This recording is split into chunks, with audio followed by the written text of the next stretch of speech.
Hey everybody, this video is going to go over all of the steps that make up the writing process. So if you are a middle school student or if you are a college student, sitting down to write a major essay project all kind of looks the same.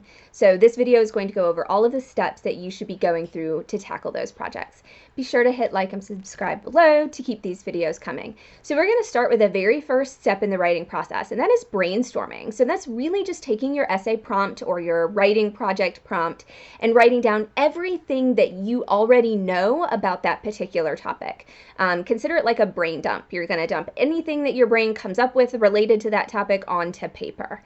The next thing that you want to do is self-education. So what you want to do is basically go to Google and spend about between 15 minutes and an hour just reading through all of the information that you can about your particular essay project. You are really not looking for sources here, you are looking for ideas. You are looking to self-educate, to broaden your horizons, to add to your brainstorming list. And all of the new and different topics and ideas that come up, you want to write those down with your brainstorming. The next thing that you want to do is look at all of the stuff that you've written down and start trying to group those like pieces together. So for example, if you are looking at the impacts of stress, for example, you might have two things like anxiety and depression and insomnia even, and you might all group those together under, say, mental health impacts. Or you might look at something like eating disorders or substance abuse disorders or cardiac issues and group all of those things together under physical issues that are caused by stress.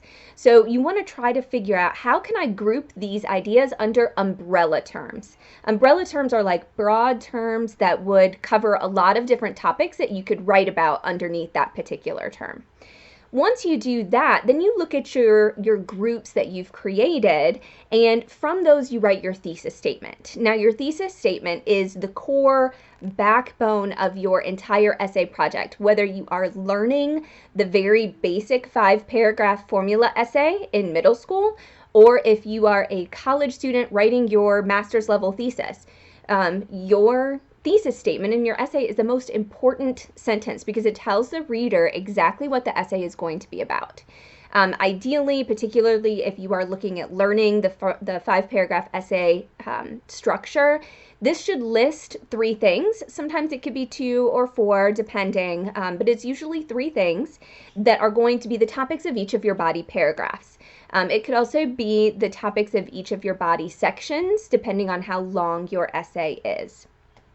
Once you do that, then you are going to want to create an outline, because if you really put the time and effort into making a good outline for your essay, the essay will then write itself, really.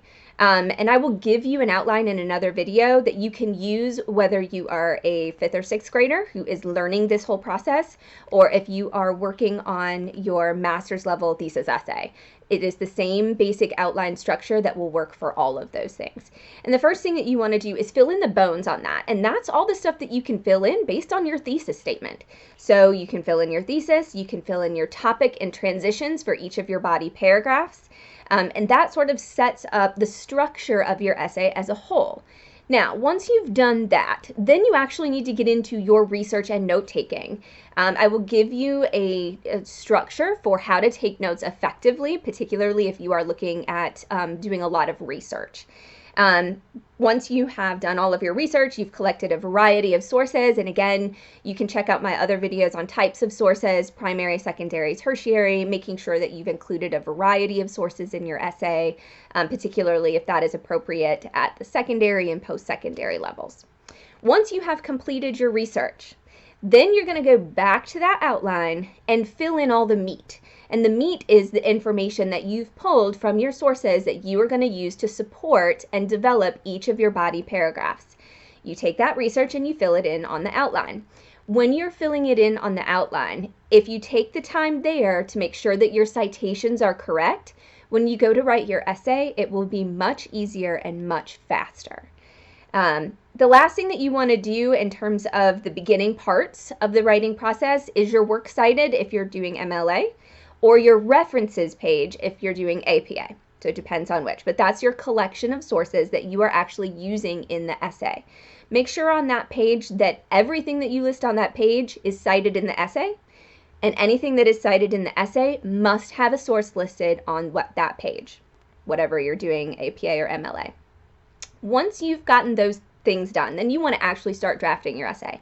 If you've really put the time and effort into an outline, all you have to do is sit with that outline and turn each of those pieces into a complete sentence, and that will build your draft for you. That's why I always tell my students, if you take the time up front to do the outline right, the rest of the essay will be a lot easier. Once you have that full draft of your essay, then you want to edit for content. Basically what that means is go through each of your body paragraphs. Do you have the best research that proves your topic sentence is true?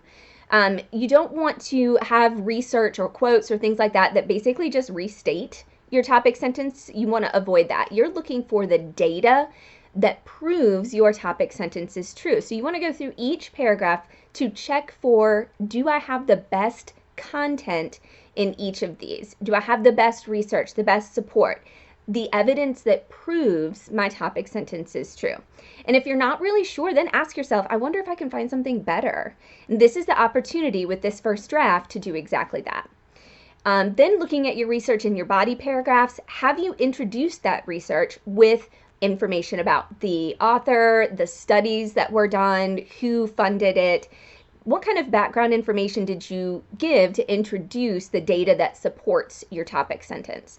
Just check along those things to make sure that you're introducing your sources thoroughly. Once you have completed that draft, I usually encourage students to submit this to a peer for some feedback. So find somebody in your class, if your teacher doesn't do a very structured peer review session. I know my students do. But if you don't, then find somebody in your class that you can exchange papers with, and take your instructor's criteria for what they're looking for and read through your peer's essay. And it doesn't help just your peer when you're giving them feedback. It also helps you as a writer to see the structure of another student's writing. So peer edit for that first draft. Once you have done that, now it's time to move on to draft 2. So when you have your draft 2 back from your peer, you take that and you make those changes based on the edits that you made and the feedback from your peer. And of course, with peer feedback, you have to choose what to make changes with and what to not, basically. It's always the writer's choice. Once you have made those changes, then you want to edit again for both content and this time also citations. So you've already looked to make sure that you have the best research, so double check that you are satisfied with the research and data that you have included in your essay. Also check each analysis sentence. So this is stuff that would come after you've given the data. And I'll explain that more when we look at outlines specifically. But after each piece of research that you've introduced to support your topic sentence, you actually have to talk about that data. What does it mean? How does it help prove that your topic sentence is true? These are the sentences that really make the difference between what I would call the A papers and the BC papers. That is your ability to connect the data that you found to the point that you are trying to make. So go through each of your paragraphs to make sure that you as the writer aren't just relying on other people's words in your paragraphs, that you are including enough of your own writing to be proving your point to your reader. So don't just rely on the data, you want to actually talk about that data. And once you do that, then look at the citations. Now, citations are critical, especially at the college level. Those need to be precise. And there are lots of other videos that I have, whether you are doing MLA or APA, to help support you with those citations. But every time you mention information from a source in your actual essay, you must include a citation. So for MLA, that would be author and page number or section number or alternates. For APA, that's author and year. And that's really all you need for paraphrase, but if you use a direct quote in APA, you do need to include the specific location for the quote. So that would be a page or paragraph number, something like that. So make sure you watch those other videos if you need help with citations. But this is the opportunity to really make sure that those are correct. Then after you've checked the text for the in-text citations, go to your Works Cited or References page and check each one of those entries. You have to make sure that those are accurate.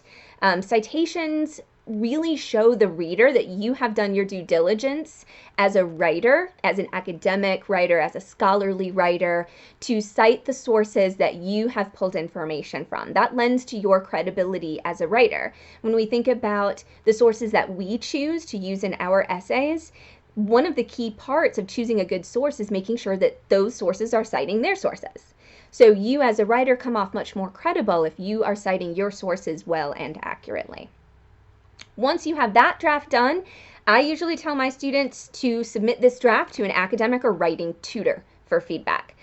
So most schools will provide writing tutors, or they might call them academic tutors. You might have embedded tutors.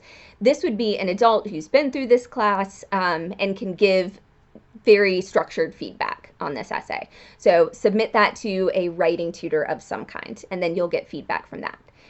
Once you get there, now we're heading into the final edits and drafts. So once you get that back, again, you're going to make changes based on the edits you came up with and the feedback from the writing tutor. Then you are going to do your final check. And this is kind of the cumulative check for your essay. So you want to check for content. Again, does all of your research develop and support your topic sentences? Do all of your paragraphs flow from one to the next? As readers, it's very hard to jump from one topic to another, so making sure that you're really transitioning and moving your reader slowly and smoothly between all the paragraphs in your essay. Rechecking all of your citations in text and on your works cited or references page. Finally, look for common grammatical issues. These days, there are so many grammar tools that I, as an instructor, really should not be seeing a whole lot of grammatical errors in essays anymore. I really shouldn't see subject-verb agreement issues, commas, fragments, run-ons, apostrophes, capitalization. If you are using Word, you'll see the little squiggly lines under your stuff. If you see a squiggly line, click on it. Try to figure out what it is. Word has a decent grammar check in there. I also encourage all of my students to submit their essays to Grammarly. That is a fantastic resource to use to get feedback on everything from the mechanical stuff, like commas and apostrophes, but also to word choice and structure. It will help identify issues with passive voice or weak verbs. It can really give you some good feedback. I know the student account, you actually have to pay for it. Now you can submit for free, but if you upgrade to the student account, it's not very expensive, and it will give you even more in-depth feedback. That's actually pretty good. So once you have done that, I usually recommend, hey, this is the last time before you're going to submit to your instructor. So if you have the time, I would go ahead and submit again to an academic or writing tutor just one more time to get any final feedback before you submit. And then you're at your final draft. So make any final edits that you need to make and then submit to your assignment. So this is basically just kind of an overview of what the writing process will look like, and then in further videos I will go through each of the different pieces to show you what exactly does that look like, and then I'll give you a couple of example topics. So look forward to those, and good luck on your project, and have a great day.